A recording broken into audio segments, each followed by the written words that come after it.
بعد وحين به بلدة ميتا كذلك الخروج كذبت قبلهم قوم نوح وأصحاب الرس وثمود وعاد وفرعون وإخوان لوط وأصحاب الأيكة وقوم تبع كل كذب رسلا فحق وعيد أفعينا بالخلق الأول بل هم في لبس من خلق جديد.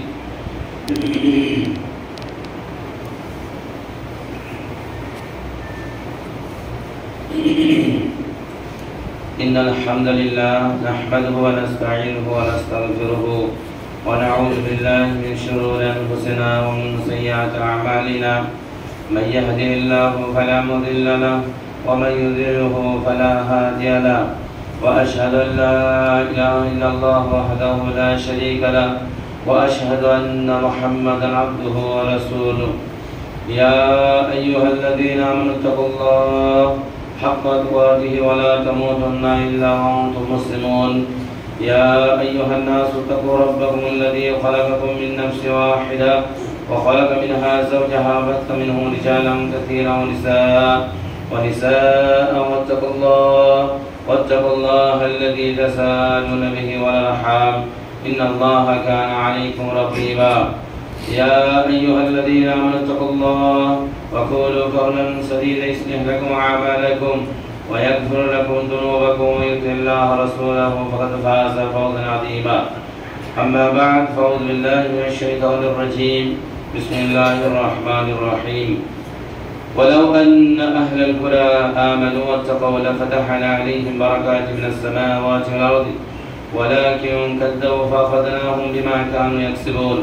وقال الله تعالى في موضع آخر يوم ترى المؤمنين والمؤمنات يسعى نورهم بين أيديهم وبأيمانهم بشراكم اليوم جنات تجري من تحتها الأنهار ذلك هو الفوز العظيم. وقال الله تعالى في موضع آخر يقولون ربنا أتمم لنا نورنا واغفر لنا إنك على كل شيء قدير. وقال رسول الله صلى الله عليه وسلم ذاك طعم الإيمان من رضي بالله ربا وبالإسلام دينا وبمحمد رسولا صلى الله عليه وسلم رواه مسلم. সম্মানিত জামি মসজিদের মুসল্লিগণ, সমস্ত প্রশংসা গুণগান আরাধনা আল্লাহ সুবহানাহু ওয়া তাআলার জন্য। আল্লাহ রাব্বুল আলামিন আমাদেরকে অনেক সুযোগ করিয়ে দিয়েছিলেন, সুবিধা করিয়ে দিয়েছেন আমাদের জীবনকে সুন্দর করার জন্য, চাকচিক্য করার জন্য এবং আমাদের গুনাহগুলোকে মাফ করিয়ে নেওয়ার জন্য। আল্লাহ রাব্বুল আলামিন সবসময় আমাদেরকে সুযোগ করিয়ে দিয়েছেন এবং আল্লাহ রাব্বুল আলামিন আমাদেরকে বিবেক বুদ্ধি দিয়েছেন, ভালো মন্দ পার্থক্য করার ক্ষমতা দিয়েছেন, অন্ধকার এবং আলোকে আলাদা করার যে আল্লাহ রাব্বুল আলামিন ক্ষমতা দিয়েছেন সে আল্লাহ রাব্বুল আলামিনের প্রশংসা করি, বলে আলহামদুলিল্লাহ।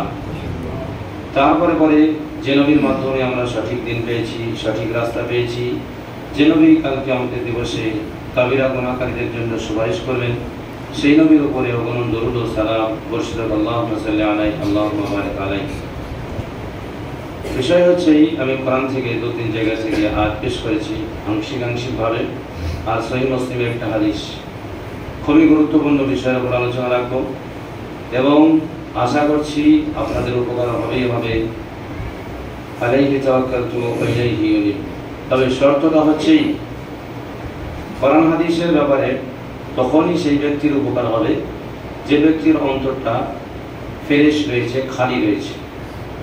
যদি অন্তর গোলমাল থাকে, অন্তর যদি কোনো দিকে টান থাকে, অন্তরের সম্পর্ক যদি অন্য কোনো দিকে থাকে, তাহলে কোরআন হাদিস বলেও কোনো কাজ হবে না।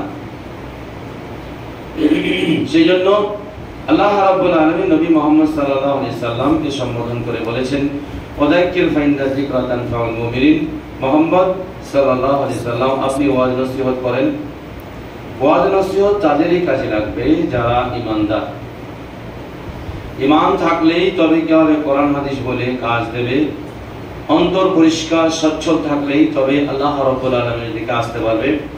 যদি অন্তর পরিষ্কার পরিচ্ছন্ন না থাকে, অন্য কোনো দিকে মহব্বত থাকে, অন্য কোনো দিকে সম্পর্ক থাকে, অন্য কোনো দিকে ভালোবাসা থাকে, তাহলে কোরআন হাদিস বলেও কোনো কাজ হবে না।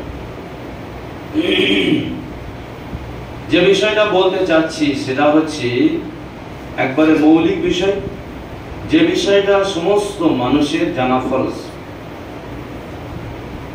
সমস্ত মানুষের মানা ফরজ, সমস্ত মানুষকেই সেটা বাস্তবায়ন করা ফরজ বা বাধ্য। ইসলামের কিছু বিষয় আছে সবাইকে জানা ফরজ নয়, সবাইকে বাস্তবায়ন করতে হবে এটাও ফরজ নয়, ঈমান আনতে হবে। যদি এই লোকগুলা ইমানদার হয়ে জীবনযাপন করতে চায়, ইমানদার হয়ে মরতে চায়, ইমানদার হয়ে আল্লাহ রাব্বুল আলামিনের সামনে উপস্থিত হতে চায়, নবী মুহাম্মদ সাল্লাল্লাহু আলাইহি ওয়াসাল্লামের সুপারিশ যদি পেতে চায়, অবশ্যই তাদেরকে এই বিষয়গুলো জানতে হবে, অবগত হতে হবে এবং এই বিষয়গুলোর প্রতি মহব্বত, ভালোবাসা, আন্তরিকতা, ইতাআত, ইনকিয়াত এগুলো থাকতে হবে। তবেই কাল কিয়ামত দিবসে এবং কবরে উত্তর দিতে পারবে। যদি এগুলোতে যদি গোলমাল থাকে, নামাজ, রোজা, হজ, যাকাত, মসজিদ, মাদ্রাসা আর এই সামাজিকতা কিছুতে ঠেকাতে পারবে না। সামাজিকতা আর নামাজ, রোজা, হজ, যাকাত এসব কিছুতেই কিছু ঠেকাতে পারবে না যদি ঈমান ঠিক না থাকে, ঈমানে যদি গোলমাল থাকে। সেই জন্য আল্লাহ রাব্বুল আলামিন বলেন, ওয়া মান ইয়াকফুর বিল ঈমান, যারা ঈমানকে অস্বীকার করে, ফাকাদ হাবিতা আমালুহু, তার সমস্ত আমল নিষ্ফল হয়ে যাবে, ওয়া হুয়া ফিল আখিরাতি মিনাল খাসিরিন, এবং পরকালে সে ক্ষতিগ্রস্ত হবে। হজ একটা মানুষের জীবনে আসতে পারে না আসতে পারে, তাকে জানা দরকার হতেও পারে না হতেও পারে, কিন্তু ঈমান সমস্ত মানুষকে জানতে হবে। যদিও আসে তার জীবনে একবার, নামাজ দিনে 5 বার মসলা সম্পর্কে অবগত থাকতে হবে। সিয়াম রমজান মাসে একবার সিয়াম পালন করতে হবে বা রোজা পালন করতে হবে। যাকাত যদি ফরজ হয়, সবার উপরে নয়, তো বছরে একবার তাকে মসলা জানলেই যথেষ্ট। কিন্তু ঈমান এক মুহূর্তে যদি গোলমাল হয়ে যায়, আগেকার সমস্ত আমল বাদ হয়ে যাবে। এক মুহূর্তে যদি ভুল হয়ে যায়, উল্টো পাল্টা দিকে যদি চলে যায়, আবার তাকে তওবা করে কি করতে হবে? ঈমান নবায়ন করতে হবে। সেই জন্য ঈমানের বিষয়ে খুবই গুরুত্বপূর্ণ বিষয়, খুব ভালো করে জানার চেষ্টা করবেন। অল্প সময়ের মধ্যে আমি চেষ্টা করব বিষয়টাকে তুলে ধরা এবং বোঝানোর চেষ্টা করব। এখন চলেন, ঈমান কাকে বলে, ঈমানের মানে কি, ঈমানের অর্থ কি? যত বাংলা বই লেখা আছে, বেশিরভাগ বাংলা বই যে সমস্ত লেখা রয়েছে তার অর্থ লেখা আছে ঈমানের মানে হচ্ছে বিশ্বাস করা। কি করা? ঈমানের মানে হচ্ছে বিশ্বাস করা। এই মানেটা সেইভাবে ঠিক নয়, কোন কোন ক্ষেত্রে আসে ঈমানের মানে বিশ্বাসটা, কোন ব্যাকরণ ক্ষেত্রে আসে, কিন্তু শরীয়তে যে অর্থ বোঝাচ্ছে সেই অর্থ বহিঃপ্রকাশ হয় না। আরবি ব্যাকরণ হিসাবে যারা মৌলবী সাহেব মানুষ তারা জানেন যে ঈমানের পরে যদি লাম, সিলা বা প্রিপোজিশন বলা হয়, হরফে জার বলা হয়, যদি লাম আসে তখন তার মানে হয় বিশ্বাস করা। ঈমানের পরে যদি বা আসে তখন তার অর্থ হয় প্রিপোজিশন বা হরফে জার। তার বা যদি আসে তখন তার অর্থ হয় স্বীকৃতি দেওয়া, স্বীকৃতি দেওয়া, স্বীকার করা। আর এটাই হচ্ছে শরীয়তের অর্থ। এই অর্থটাই বলতে চাইছে ইমাম আবু হানিফা রাহিমাহুল্লাহ। তার একটা বই রয়েছে ফিকহুল আকবার। ফিকহুল আকবার এই বইটাতে তিনি লিখেছেন তারিফুল ঈমান, ঈমানের সংজ্ঞা। সর্বপ্রথম তিনি অর্থ দিয়েছেন হুয়া ইকরার, ঈমানের অর্থ হচ্ছে স্বীকৃতি দেওয়া। দ্বিতীয় অর্থ তিনি বলেছেন ওয়াতাসদীক, বিশ্বাস করা। তিনি শাব্দিক অর্থটাও পরে নিয়ে এসেছেন, কিন্তু পরে স্বীকৃত অর্থটা নিয়েছে ফিকহুল আকবার, যেটা বাংলা অর্থ করেছেন আব্দুল্লাহ জাহাঙ্গীর স্যার। যারা পড়তে জানেন পড়ে নেবেন। দ্বিতীয় হচ্ছে ইমাম ইবনে তাইমিয়া রাহিমাহুল্লাহ। ইমাম ইবনে তাইমিয়া রাহিমাহুল্লাহ তিনি ঈমান সম্পর্কে আলোচনা করতে গিয়ে বলেছেন ওয়াজিদুহা, এর বিপরীত শব্দ হচ্ছে কুফরি করা। কুফরি মানে অমান্য করা, অস্বীকার করা। অতএব ঈমানের মানে হচ্ছে স্বীকার করা। এবং বর্তমান যে সৌদি আরবের মুফতি আছেন, আগের মুফতি সালেহ উসাইমিন, তিনি অনেক ঈমান এবং আকীদার বইয়ের ব্যাখ্যা করেছেন আরবিতে। সেখানে তিনি আলোচনা করতে গিয়ে এক পর্যায়ে ঈমানের মানে বিশ্বাস করাটাকে তিনি অস্বীকার করেছেন। তিনি বলছেন তাসাদ্দাকতু ফুলান, অমুক জনকে বিশ্বাস করি কথা হয়, কিন্তু তাসাদ্দাকুল্লাহ, আল্লাহ রাব্বুল আলামিনকে বিশ্বাস করি, এটা সেইভাবে মানাই না। আমানতু ফুলান হয় না। অতএব এই অর্থটা সম্পূর্ণ নয় বা এটা ঠিক নয়। তিনি বলতে চেয়েছেন, তিনি বলেছেন যে ঈমানের মানে হচ্ছে ইকরার করা, স্বীকার করা। কথা বুঝতে পারলেন? ভালো করে শুনবেন। ঈমানের মানে হচ্ছে কি? স্বীকার করা, শুধু বিশ্বাস নয়। ঈমান 5টি জিনিসের মাধ্যমে কি হবে? বাস্তবায়ন হবে। অন্তরের কথা, অন্তরের কর্ম, মানে স্বীকৃতিটা হবে 5টি জিনিসের মাধ্যমে। অন্তরের কথা, অন্তরের কর্ম, মুখের কথা, মুখের কর্ম, আর অঙ্গ প্রত্যঙ্গের কর্ম। সবকে মিলে কি বলা হয়? ঈমান বলা হয়। যেমন গাছের মূল আছে, গাছের জড় আছে, শিকড় আছে, ফল আছে, সবকে মিলে কি বলা হয়? গাছ বলা হয়। যদি গাছের পাতাটা পড়ে যেতে বলে গাছের পাতা বলে, গাছ বলা হয়। কথা বুঝতে পারলেন? গাছের পাতা পড়ে গেলে গাছ বলা হয় না, তাকে গাছের পাতা বলা হয়। তাহলে শুধু বিশ্বাসটা ঈমান নয়, ঈমানের সবকে মিলে বলা হয় কি? ঈমান। যেটা রাসূলুল্লাহ সাল্লাল্লাহু আলাইহি ওয়াসাল্লাম নিজে বলেছেন, সহিহ বুখারীতে রয়েছে, সহিহ মুসলিমে কিতাবুল ঈমান আছে, মিশকাতে হাদিসটা রয়েছে। রাসূলুল্লাহ সাল্লাল্লাহু আলাইহি ওয়াসাল্লাম বলেছেন, আল ঈমানু বিদুন ওয়া সাবউনা শুবা ফাআফদালুহা কাউলু লা ইলাহা ইল্লাল্লাহ ওয়া আদনাহা ইমাতাতুল আদানি তারিক ওয়াল হায়াউ শুবাতুন মিনাল ঈমান। আল্লাহ রাসূল সাল্লাল্লাহু আলাইহি ওয়াসাল্লাম বলেন, ঈমানের শাখা হচ্ছে 70 চাইতে বেশি। কয়টি? 70 চাইতেও শাখা প্রশাখা বেশি আছে। সর্বশ্রেষ্ঠ শাখা হচ্ছে কাউলু লা ইলাহা ইল্লাল্লাহ, লা ইলাহা ইল্লাল্লাহ সর্বশ্রেষ্ঠ শাখা। আর সর্বনিম্ন হচ্ছে রাস্তা থেকে কষ্টদায়ক জিনিস হটিয়ে দেওয়া। আর আল্লাহ রাসূল সাল্লাল্লাহু আলাইহি ওয়াসাল্লাম মধ্যে একটা বললেন, ওয়াল হায়াউ শুবাতুন মিনাল ঈমান, লজ্জা হচ্ছে ঈমানের একটা বিশেষ অঙ্গ। এই হাদিস বহুবার হয়তো শুনেছেন, কিন্তু ব্যাখ্যা ভালো করে শুনেন। শুধু লা ইলাহা ইল্লাল্লাহ যদি কেউ পড়ে, শুধু যদি লা ইলাহা ইল্লাল্লাহ পড়ে, শর্ত আছে 7টি। এই শর্ত যদি না মানে, তাহলে লা ইলাহা পড়ে কোনোদিন জান্নাতে যেতে পারবে না। শর্ত না মানলে জান্নাতে যেতে পারবে না। শুধু লা ইলাহা যারা পড়ে, শর্ত যারা মানে না, তারা জান্নাতে যেতে পারবে না। লা ইলাহার মানে আছে, লা ইলাহার দাবি আছে, যেটা বলতে টাইম লাগবে, করে বলছিলাম। সেটা হচ্ছে এখানে লা ইলাহার যেটা ব্যাপার, সেটা হচ্ছে অন্তরের সাথে সম্পর্ক আছে, মুখের সাথে সম্পর্ক আছে, কাজে কর্মের সাথেও সম্পর্ক আছে। দ্বিতীয় হচ্ছে রাস্তা থেকে যে কষ্টদায়ক জিনিস হটিয়ে দেওয়া, এটা কি? হাতের কাজ। আল্লাহ রাসূল ঈমান বলেছেন, কি বলেছেন? ঈমান বলেছেন। যারা শুধু বলছেন, যেহেতু আপনারা বিদাত এলাকা বসবাস করছেন, যারা শুধু বলেন ঈমানের মানে হচ্ছে কি করা? বিশ্বাস করা। এটা তাদের ইমামই বলেছেন। ইমাম আবু হানিফা রাহিমাহুল্লাহ নিজে বলেছেন, অথচ হানাফি যত আছে ভারতবর্ষে সবাই বলছে বিশ্বাস অর্থ, বলছে শুধু বিশ্বাস থাকলে হবে। অথচ ইমাম আবু হানিফা বলেছেন এর অর্থ হচ্ছে কি? স্বীকৃতি দেওয়া। সারা দুঃখজনক ঘটনা, তারা ফিকার বইগুলো পড়ায় আর ঈমানের বইগুলা কেউ পড়ায় না। তাদের দেওবন্দি মাদ্রাসায় বলছেন যত আছে ওদের মাযহাবি মাসাইল, এই ফিকহুল আকবার ওদের ছাত্রকে জিজ্ঞাসা করলে জানেই না ফিকহুল আকবার কি। অথচ আবু হানিফা লড়াচ্ছে, তো লড়াই করছে, ও আবু হানিফা কি বই লিখেছে তাই জানে। হ্যাঁ, তার নামে যেগুলো ছাত্ররা লিখেছে সেগুলো জানে, যেগুলো ফিকহি মসলা, আনুষঙ্গিক মসলা রয়েছে। যাই হোক, চলেন যে বিষয়টা বলছিলাম সেটা হচ্ছে কি? ঈমানের অর্থ বলছিলাম, তার সঙ্গে আমি কোরআন হাদিস থেকে উদাহরণ দিয়েছিলাম। একটা হচ্ছে কাউলু লা ইলাহা ইল্লাল্লাহ, আর রাস্তা থেকে কষ্টদায়ক জিনিস হটিয়ে দাও, এটা হচ্ছে কি? কর্ম। আর হায়া, ওয়াল হায়াউ শুবাতুন মিনাল ঈমান, হায়া হচ্ছে কি? ভিতরের বিষয় বাইরের বিষয়, ভিতরের বিষয় বাইরের বিষয়। আল্লাহ রাসূল সাল্লাল্লাহু আলাইহি ওয়াসাল্লাম সহিহ মুসলিমে এই হাদিসটা রয়েছে, তিরমিজিতে আব্দুল্লাহ ইবনে মাসউদ রাদিয়াল্লাহু তাআলা থেকে বর্ণিত। হায়া কাকে বলে সেটা ভালো করে শুনলেন। আব্দুল্লাহ ইবনে মাসউদ রাদিয়াল্লাহু তাআলা থেকে হাদিসটা বর্ণিত আছে, আল্লাহ রাসূল সাল্লাল্লাহু আলাইহি ওয়াসাল্লাম বলে, ইস্তাহিয়ুন হাক্কাল হায়া, যে তোমরা কি করো? আল্লাহ রাব্বুল আলামিনকে যথাযথ লজ্জা করো। তো আব্দুল্লাহ ইবনে মাসউদ রাদিয়াল্লাহু তাআলা বলেন, আলহামদুলিল্লাহ, সমস্ত প্রশংসা আল্লাহ রাব্বুল আলামিনের জন্য। আমরা তো আল্লাহকে লজ্জা করি। আল্লাহ রাসূল সাল্লাল্লাহু আলাইহি ওয়াসাল্লাম, আব্দুল্লাহ ইবনে মাসউদ, তুমি যে কথা বলছো ওটা নয়। হায়া হচ্ছে কি জানো না? আন তাহফিদা রাস, তোমার মাথাকে হিফাজত করা। ওমা এবং মাথার মধ্যে যা কিছু আছে, মাথার মধ্যে মগজ, মাথার মধ্যে কান, মাথার মধ্যে চোখ, মাথার মধ্যে মুখ, এগুলো হিফাজত করাকে বলা হয়েছে কি? হায়া। আল্লাহ রাসূল সাল্লাল্লাহু আলাইহি ওয়াসাল্লাম বললেন, আর কি বলে? ওয়াল বাতনা, পেটকে হিফাজত করা হারাম খাওয়া থেকে দিয়ে।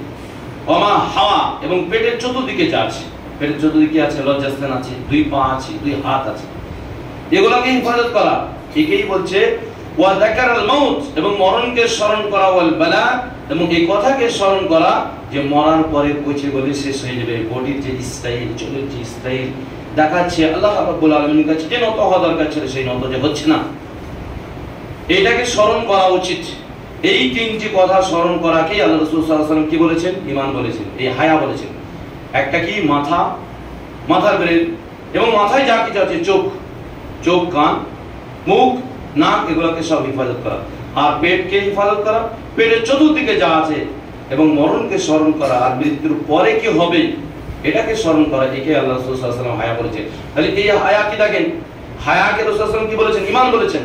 অপর হাদিসে ব্যাখ্যা, হায়া সব কিছু দিয়ে দিলেন, আর সবগুলো কি? অঙ্গ প্রত্যঙ্গের সাথে সম্পর্ক রয়েছে। অতএব ঈমান শুধু বিশ্বাসের নাম নয়, ভালো করে শুনেন, ঈমান শুধু বিশ্বাস নয়, ঈমান সমন্বয় সমষ্টিগতকে কি বলা হয়? ঈমান বলে।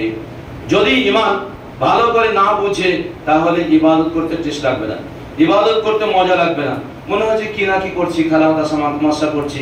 যেমন রমজান মাসে লক্ষ্যও নামাজ পড়ে, ও আহলে হাদিস বলেন আর ও জাহলে হাদিস বলেন আর মাযহাবি বলেন, সবই একই অবস্থা। মসজিদে কি করতে হয়? একবারে শেষ পর্যন্ত পায়খানা পর্যন্ত জায়গা হয় না, বাথরুম পর্যন্ত উজু করা পর্যন্ত জায়গা হয় না, এমনকি আলাদা ব্যবস্থা করতে হয়। কিন্তু যাহা রমজান শেষ হয়ে যায় নামাজই খুঁজে পড়া যায় না। কেন? ওই ঈমানই বুঝে না, ওই ঈমানই জানে না। সেই জন্য কি করছে, ঈমানে যেহেতু টেস্ট পায় না, মজা পায় না, তাই কাজ করতে ভালো লাগে না। কি করে? কাজ করতে ভালো লাগে, আবেগে কিছুদিন করে, কিছুদিন দেখা দেখি করে, কিছুদিন সামাজিকতা বজায় রাখার জন্য করে, কিছুদিন বিয়ে তাও অমুককে স্মরণ করার কি করার জন্য, মানে খুশি করার জন্য করে। আসলে দিন বুঝেই না, আসলে অন্তরে ঈমান ঢুকেইনি। সেই জন্য এই সমস্ত পরিস্থিতি আমাদের সমাজগুলো দেখা যাচ্ছে। সেই জন্য ঈমান অবশ্যই ভালো করে বুঝতে হবে। তাহলে ঈমান শুধু বিশ্বাসে নয়, বিশ্বাসটা একজন মুশরিকও আছে, সেও তো বলছে আল্লাহ একজন আছে, বলে কি বলে না? বলছে ভগবান একজন আছে উপরে, সে বিচার করবে, বলছে না। তাই ওই বলাতে কাজ হবে না, ওইটাকে ঈমান বলাইনি। আর মুহাম্মদ সাল্লাল্লাহু আলাইহি সাল্লামের সাথে যাদের সংঘাত হয়েছিল তারা আল্লাহকে কোনোদিন অস্বীকার করেনি। এমনকি কোরআনে আল্লাহ রাব্বুল আলামিন সূরা আনফালে বলছে 36 এবং 26 নম্বর আয়াতে, ওয়া কানা ইনদাল বাইত, তাদের কাবা ঘরের কাছে গিয়ে নামাজ পড়তো। কি করতো? মসজিদে হারামে গিয়ে খানিক তালি বাজাতো, শেষ দিত আর বলতে সালাতে থাকে। আবার কি করতো? কাবার কাছে গিয়ে সূরা আনফালে আল্লাহ তাআলা বলছেন তারা কাবার কাছে গিয়ে দোয়া করে, আল্লাহুম্মা ইন কানা হাদাল হক ফামতির আলাইনা আল হিজারা বিতনা বিআযাবিন আলিম। আল্লাহ রাব্বুল আলামিন তুমি কি করো, এ যদি হক হয়, মানে মুহাম্মদ সাল্লাল্লাহু আলাইহি ওয়াসাল্লাম, অথবা কি হয়, এই কিতাব যদি হক হয় আমাদের উপরে কি করো, আকাশ থেকে পাথর বর্ষণ করো, বিতনা বিআযাবিন আলিম, অথবা মর্মান্তিক শাস্তি নিয়ে এসো। তারপরে মুহাম্মদ সাল্লাল্লাহু আলাইহি ওয়াসাল্লাম যে ঈমানের কথা বলছেন, যে আকীদার কথা বলছে, আমরা কবুল করব না। তারা আল্লাহকে অস্বীকার করেনি, কাবার কাছে গিয়ে দোয়া করছে। সবচেয়ে শ্রেষ্ঠ ঘর, সবচেয়ে সম্মানিত ঘর, সবচেয়ে ভালো ঘর, সবচেয়ে আল্লাহর কাছে গুরুত্বপূর্ণ জায়গা, সবচেয়ে বেশি ইবাদতের ফজিলত রয়েছে। তারপরেও আকীদাতে গোলমাল থাকার কারণে দোয়াও কবুল হয় না, আল্লাহর কাছে কবুল হয় না। আবু জাহাল কি জান্নাতে যাবে? আজি আবু জাহাল জান্নাতে যাবে না জাহান্নামে যাবে? জাহান্নামে ভাই, চিরদিন জাহান্নামে থাকবে। শুধু জাহান্নামে জ্বলাই, চিরদিন জাহান্নামে থাকবে। এটা সন্দেহ করা আছে কোন মুসলিমের? না। যদি সন্দেহ থাকে তাহলে তার ইসলাম থাকবে না, তারও ইসলাম থাকবে না। যে আবু জাহেল কোনদিন না কোনদিন জান্নাতে যাবে, এই সন্দেহ যদি থাকে তার ইসলাম থাকবে না, সেও কাফের হয়ে যাবে। এরপরেও সে দোয়া করছে, তারপরেও তাকে ঠেকাতে পারবে না, এই দোয়া ঠেকাতে পারবে না। কেন? তার ঈমানে গোলমাল। ঈমান তাহলে কি করে নিয়ে আসতে হবে? যেভাবে সাহাবায়ে কেরামরা ঈমান নিয়ে এসেছে। ঈমান হচ্ছে একটা নূর, একটা আলো, যা মানুষের ভিতর আলোকিত করে, তারপরে বাইজিদৃষ্ট আলোকিত হয়, তারপরে সেই আলো হাসরের ময়দানে আলোকিত হবে, সেই আলোকে হবে পুলসিরাতের কাছে আলোকিত হবে, যে আলোর মাধ্যমে সে জান্নাতে যেতে পারবে। সেই কথাই আল্লাহ রাব্বুল আলামিন বিভিন্ন সূরাতে বলেছেন। যেটা বুঝতে হবে ভালো করে, জায়গা দিতে হবে ভালো করে, যার প্রতি মহব্বত থাকতে হবে, যার প্রতি তাআত থাকতে হবে, যার প্রতি সম্মান থাকতে হবে, তবেই কি হবে, পরকালে গিয়ে ফল পাওয়া যাবে। পরে কি হবে? পরকালে ফল পাওয়া যাবে, নইলে পরকালে ফল পাওয়া যাবে না। ঈমানের ব্যাপারে আল্লাহ রাসূল আল্লাহ রাব্বুল আলামিন বলেছেন, ওয়ালাউ আন্না আহলাল কুরা, যদি গ্রামবাসীরা ঈমান আনতো, হ্যাঁ গ্রামবাসীরা ঈমান আনতো, ওয়াত্তাকাউ, এবং আল্লাহ রাব্বুল আলামিনকে যদি ভয় করত, আল্লাহ বলছেন লা ফাতাহনা আলাইহিম বারাকাতিন মিনাস সামাওয়াতি ওয়াল আরদি, আসমান এবং জমিনে যত বরকত আছে, বারাকাত, বারাকাতুন বহুবচন, বারাকাত এসেছে এখানে, আসমান জমিনে যত বরকত সব আমি ঢেলে দিতাম। কে বলছে? আল্লাহ রাব্বুল আলামিন। আসমান জমিনের যত বরকত আছে সমস্ত বরকতকে আমি ঢেলে দিতাম। ওয়ালাকিন কাযযাবু, কিন্তু অধিকাংশ মানুষ কি করেছে? মিথ্যা মনে করেছে। ওয়ালাকিন কাযযাবু ফাআখাযনাহুম বিমা কানু ইয়াকসিবুন, এবং তাদের এই কর্মের ফলে, মিথ্যা বলার ফলে, মিথ্যা করার ফলে, মিথ্যা মনে করার ফলে আমি তাদের সবাইকে পাকড়াও করেছি, তাদের কর্মের জন্য। কিসের জন্য? কর্মের জন্য। তাহলে ঈমানের একটা বিশেষ ফল হচ্ছে কি, যদি ঈমানদার গ্রামের লোক সবাই হয়ে যায়, তাহলে আসমান এবং জমিনের সমস্ত বরকত আল্লাহ রাব্বুল আলামিন অবতীর্ণ করবেন। বরকত কোথায় থেকে আসে? আকাশ থেকে। আকাশ থেকে বরকত আসে, জমিনে সেটা বাস্তবায়ন হয়। তাহলে ঈমানদার থাকলে আল্লাহ রাব্বুল আলামিন বরকতকে ঢেলে দেবে। অতএব ইমানদার হতে হবে, উপযুক্ত ইমানদার হতে হবে, শুধু নামে নয় কাজে বাস্তবায়ন করতে হবে, তবেই কি হবে, ইমানের ফলাফল পাওয়া যাবে। এখন ধরেন ইমানের প্রথম কথা, অর্থতে একটা সমস্যা রয়েছে। অর্থ যদি আমরা বিশ্বাসের অর্থ করি তাহলে সমস্যা রয়েছে। ইমানের অর্থ হবে কি, স্বীকার করা, তা কাজে কর্মে সবকিছু করতে হবে। দ্বিতীয় হচ্ছে যে হাদিসটা পেশ করেছি ইমানের 7 পর্ব ব্যাপার। আহলে হাদিস বলছে আর বেনামাজি, সহিহ আকীদার লোক বলছে বেনামাজি। আল্লাহ রাব্বুল আলামিন আইন মানতে চায় না, আল্লাহ রাব্বুল আলামিন বিধানের কাছে নত হতে চায় না, আল্লাহ রাব্বুল আলামিনের কাছে বিনয়ী হতে চায় না, বুক ফুলিয়ে কে মসজিদে এসে ইবাদত করছে, বুক ফুলিয়ে মসজিদে এসে ঝামা লাগাচ্ছে, এবং একজন সহিহ আকীদার লোক আর একজন সহিহ আকীদার লোক মারামারি লাগাচ্ছে, ঠেলাঠেলি লাগাচ্ছে, দুদিন আবেগে খুব কিছু করছে, তারপরে সবকিছু শেষ হয়ে যাচ্ছে। কারণটা কি? আসলে ইমান বুঝিনি। চলেন ইমান আপনাদেরকে বোঝানোর আমি চেষ্টা করছি। সেটা হচ্ছে আল্লাহ রাসূল সাল্লাল্লাহু আলাইহি ওয়াসাল্লাম বলেছেন যাকাতু আমিল ইমান, ইমানের স্বাদ, ইমানের টেস্ট সেই লোক পাবে যে ব্যক্তির ভিতরে 3টি বৈশিষ্ট্য থাকবে। কয়টি? 3টি বৈশিষ্ট্য থাকবে। সব জিনিসের টেস্ট আছে। কি আছে? সব জিনিসের টেস্ট আছে। যিনারা বিবাহ শাদী করেছেন ওই সংসারের টেস্ট আছে, স্ত্রী সন্তানের টেস্ট আছে। যদি টেস্ট না থাকতো তাহলে কি হতো, একটা মানুষ অত মেহনত পরিশ্রম করতো না। টেস্ট নিশ্চয় আছে, সেই জন্য মেহনত পরিশ্রম করে। যে ছেলেটা পড়াশোনাতে সব সময়তেই পড়ে, সে পড়ার একটা টেস্ট পায়, সেই জন্য কি করে, সে পড়াশোনা করে। পড়ার যদি যে ছেলে টেস্ট না পায়, তাকে যতই স্যার চেষ্টা করুক, যতই মৌলভী সাহেব চেষ্টা করুক, ওকে পড়াতে পারবে না। ও যদি পড়ার টেস্ট না বোঝে। রাজনীতি যারা করে তারাও একটা টেস্ট পায়, তারা একটা টেস্ট পায়, মজা পায়, তবেই কি করে, রাজনীতি করে। যারা চাষাবাদ করে একটা মজা পায়, তবেই চাষাবাদ করে। এত লস হয় তারপরে কে ছাড়ে না। ব্যাপারটা কি? নিশ্চয়ই একটা কিছু টেস্ট রয়েছে। ইমানের একটা স্বাদ, ইমানের একটা টেস্ট আছে।